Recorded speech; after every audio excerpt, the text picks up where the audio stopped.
life can throw you some curves. And it's not just the things that you see coming, but sometimes it's the things that you didn't see coming that hit you out of nowhere, that set you back in such a way that it seems like you can't get over. I was in my comfort zone. I was doing just enough to get by. I was working on a job. They paid me just enough to keep me from quitting, and I worked just hard enough to keep from getting fired. I was parked. I knew I could do more. But when my mama died, it took something out of me. When I went through a divorce, it took something out of me. When my best friend died, it took something out of me. I paused. And somebody said that life is like an onion. You have to peel it one layer at a time. And sometimes you cry. Life's gonna happen to you when you have a dream. You're gonna get slapped around. And don't take it personal. Don't ask, why did this have to happen to me? Why not you? Who would you suggest? You wanna give us some names, some email addresses? And don't tell everybody. 80% don't care, and 20% glad it's you. It's called life. Suck it up and move on. Get over it. No one's coming to save you.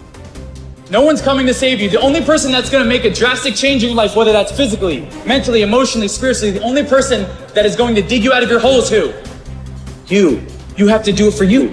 You've got to become courageous to stand up within yourself, to face it and step forward. Continue to do those things that you know that work for you after you have evaluated yourself in the situation. Continue to move. Stay busy, stay busy, stay busy. It's not easy, but through practice and practice and practice, practice makes improvement.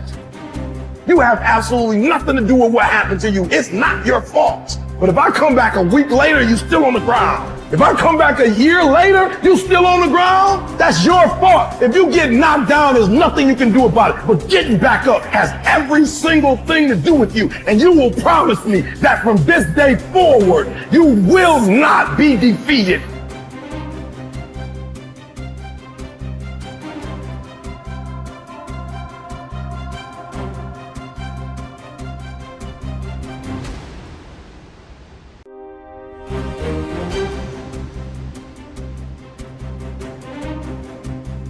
All of the people that I know who have become successful in any way use a structured means to organize their time. They have lists of things to do, like they have every day, there's a list of things to do that day. Every week, there's a list of things to do that week. Every month, there's a list of things to do that month. You know, at every level of temporal resolution, there's a sequence of plans, and those plans are implemented on a day-to-day basis. You cannot be, and successful isn't the right way of thinking about it, because I'm not thinking about, I'm not really thinking about rising up the corporate ladder. You know what I mean? And that's sort of what success has come to mean in our culture. That isn't what I mean. You can't have a life that you're going to find acceptable without that, because you need the vision and the plans to give you purpose and direction. That's where all your positive emotion comes from. All your motivation is laying out plans that are worth attaining and then observing yourself moving towards them. That's the source of most positive meaning. And then also, without that structure, you're so lost that you're going to be anxious and overwhelmed. It's really like being in a foreign country, like isolated and alone with no map. I don't know where the hell I am. I don't know what the hell I'm doing. The rains are going to come, the storms are going to come, and maybe it's winter, and I don't know where I am or where I'm going. If you want to build a winning attitude, you need to take time, and this is probably going to surprise you based on what you've heard me say so far, but you need to take time to be quiet. You need to do it at least 4 or 5 times a week. A lot of people say, well, that guy keeps talking about time for this and time for that. I don't have time for all of these things. Let me tell you how you can create an extra 3 hours every day of your life, guaranteed.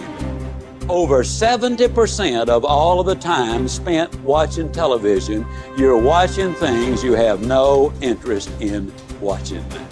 Let me encourage you to do this. Take a slow, lazy, drifting, absolutely meaningless walk. Just almost go to sleep on the walk. Not an exercise walk, you need to do those too, but a very quiet walk. Pick out a place in your home where you can be absolutely quiet on occasion. If you have to get up 30 minutes earlier, that's wonderful. I don't know why, but I seem to wake up earlier in the winter months than I do in the summer months. And when I get up, it's pitch dark. I have a nice little office. I go in there and I turn on the gas log and I sit there. And every time I do that, without exception, I have the most exciting day of my life. I simply run through my mind the things I'm going to be doing. As you plan the day, as you think of all of the things we've got to be excited about, it really does renew your energy and it gets you excited about the day. Now let me tell you something. This is going to be one of the toughest things you'll ever do. When you sit down saying, well, I'm going to sit perfectly quiet for 20 or even 30 minutes, you will think of 2,868 reasons or things that you've got to do. You try to decide, do I raise the window or lower it? Do I turn the heat up or down? Do I cut the air conditioner off or do I turn it more full blast? Do I really need to go to the bathroom? Am I going to get me a cup of coffee? What is that noise against the outside? Maybe I better check up on that. Resist the temptation.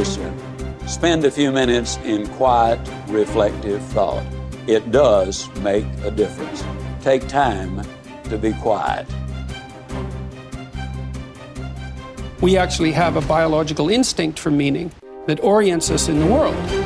And that instinct manifests itself when we place ourselves in a position in the world where we're competent, where what we're doing is working, so that we're not too terrified and anxious, but also while we're simultaneously advancing ourselves and improving our ability to cope with the world. So for example, if you watch an athlete, a high-level athlete, who's at the peak of his or her performance, you see someone who's extraordinarily practiced at what they're doing and has developed the expertise necessary to do it. But then you also see them push themselves on that developmental edge to make themselves just that much better. And that function is associated with an intrinsic sense of meaning. And whenever you see anyone manifest that, you are automatically drawn to it. You see that when an actor pushes him or herself beyond their limits. You see that when someone speaks extemporaneously and manages it extraordinarily well. And I'm trying to help people understand that this meaning is a true phenomenon. It's not a secondary thing. And also to point out that most of the time, that meaning is associated with the adoption of responsibility. Well, you know, there are remarkable people who come into the world from time to time, and there are people who do find out over decades-long periods what they could be like if they were who they were, if they spoke their being forward. And they get stronger and stronger and stronger, and we don't know the limits to that. We do not know the limits to that.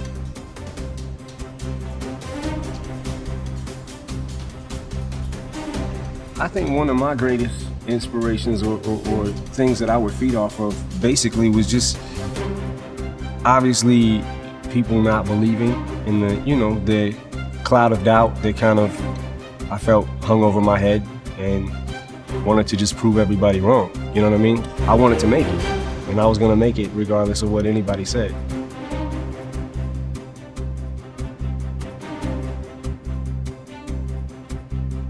I outlasted the pain. When I was sleeping in those abandoned buildings, I kept telling myself, one day you'll be a homeowner. Every time I walked into that abandoned building,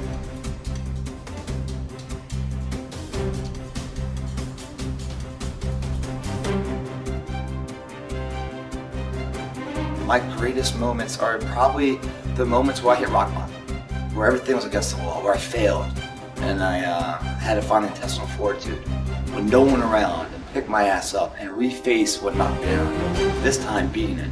It's those moments in life that really build character. It's not the titles, it's not when the crowds are cheering, it's when no one's cheering. Who are you?